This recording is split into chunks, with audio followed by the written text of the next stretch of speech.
بسم اللہ الرحمن الرحیم۔ ہم بستری سے پہلے ایسا عمل جس سے آپ کی لذت میں بھرپور اضافہ ہو جائے گا۔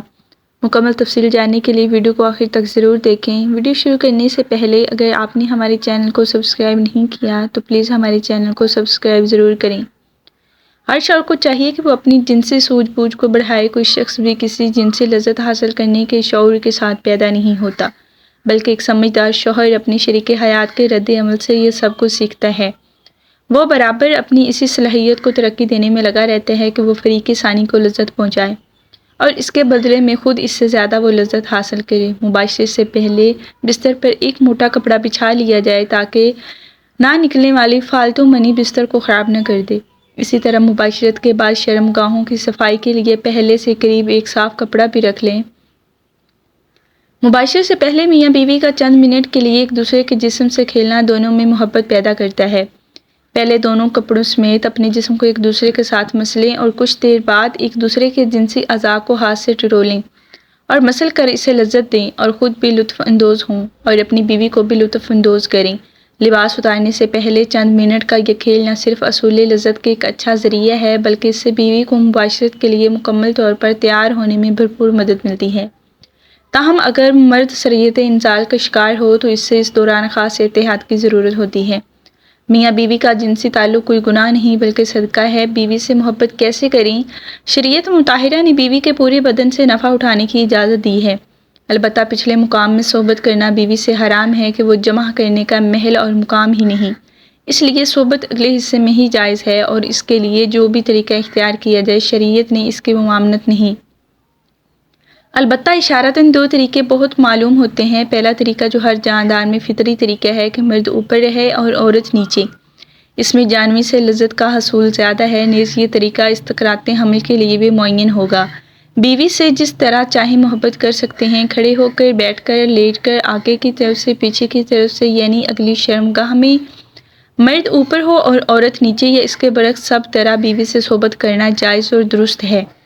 البتہ پچھلی شرمگاہ پخانہ کے مقام میں صحبت کرنا جائز نہیں، حرام ہے، اور اگر مرد عورت سے پہلے فارغ ہو جائے تو اسے عورت کے ساتھ فارغ ہونے تک برابر مشغول رہنا چاہیے، ہٹنا نہیں چاہیے، اور صحبت سے پہلے عورت کو جمع کے لیے مکمل طور پر آمادہ بھی کر لینا چاہیے۔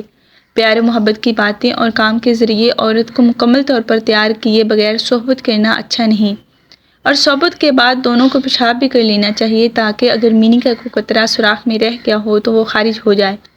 میاں بیوی کے اس عمل سے پہلے یہ طے کر لیں کہ ایک بہت لطف اندوز ہوتا ہے۔ بیڈ روم کو رومانٹک بنانے کے لیے اپنے کمرے میں مدھم لائٹ رکھیں کیونکہ مدھم لائٹ میں عورت کا جسم خوبصورت اور پرکشش دکھائی دیتا ہے۔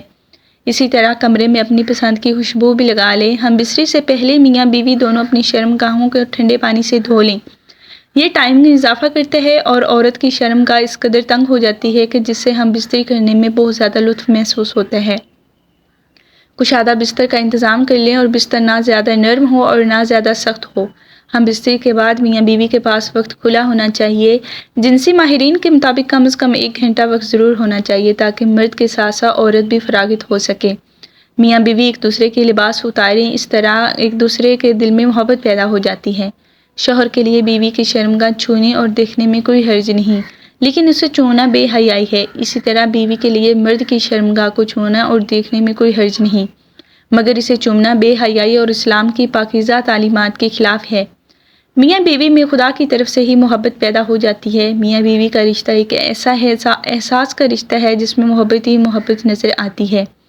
بعض اوقات کچھ لڑکا لڑکی کی شادی پسند کی نہیں کی جاتی، لیکن وقت گزرنے کے ساتھ ساتھ ان میں ایک دوسرے کے لیے اتنی محبت پیدا ہو جاتی ہے کہ وہ ایک دوسرے کے بغیر نہیں رہ سکتے۔ شوہر جب بیوی سے ہم بستری کا ارادہ کرے تو ہم بستری کی دعا پڑھے کہ جس کا ترجمہ کہ میں اللہ کا نام لے کر یہ کام کرتا ہوں، اے اللہ تو ہمیں شیطان سے بچا اور جو اولاد تو نے ہم کو دی ہے اس سے بھی شیطان کو دور رکھ۔ اس دعا کو پڑھ لینے کے بعد اس وقت کی ہم بستری سے جو اولاد پیدا ہوگی شیطان اسے کبھی زر نہ پہنچا سکے گا۔ اس کو ضرور پڑھنا چاہیے کیونکہ ہم بستری کے وقت اللہ کا نام نہ لینے سے شیطان کا نطفہ بھی مرد کے نطفے کے ساتھ اندر چلا جاتا ہے۔ صبح کے وقت قربت کے فوائد۔ جو مرد صبح کے وقت اپنی بیوی کے ساتھ مباشرت کرتے ہیں وہ لوگ کبھی بھی مردانہ کمزوری کا شکار نہیں ہوتی اور ان کی مردانہ کمزوری دن بدن بڑھتی رہتی ہے کیونکہ اس وقت ان کے جسم میں بے پناہ جنسی طاقت موجود ہوتی ہے۔ اس وقت جنسی کمزوری کا شکار افراد بھی بہتر انداز میں قربت کر سکتے ہیں، کیونکہ ری ایکشن اپنے عروج پر ہوتا ہے اور رات بھر آرام کے بعد انسانی جسم صبح کے وقت جنسی توانائی سے بھرپور ہو چکا ہوتا ہے، اعصاب فریش ہوتے ہیں، اور یہی وہ وقت ہوتا ہے جو مرد اور عورت کے درمیان قربت کے لیے بہت بہتر اور مفید ہوتا ہے، کیونکہ اس وقت مردوں کے ہارمونز عروج پر ہوتے ہیں اور ان کے اندر جمع کرنے کی طاقت پوری طرح سے جوش میں ہوتی ہے۔ اس وقت قربت کرنے سے بہت زیادہ تسکین ملتی ہے، جس سے مرد اور عورت دونوں کو پوری طرح جنسی لذت ہوتی ہے۔ اس وقت جسم کا انگ انگ زندگی کا مزہ لے رہا ہوتا ہے۔ جب صبح کے وقت جمع کرنے سے آپ لوگوں کی ٹائمنگ بھی زیادہ اضافہ ہو جائے گا۔ اس وقت ذہن پر کوئی بوجھ یا پریشانی نہیں ہوتی، اس لیے اس کا بھرپور فائدہ جنسی قربت پر ہوتا ہے۔ اس وقت مباشرت کرنے سے عورت کے اندر حمل ٹھہرنے کا امکان بھی زیادہ ہوتا ہے۔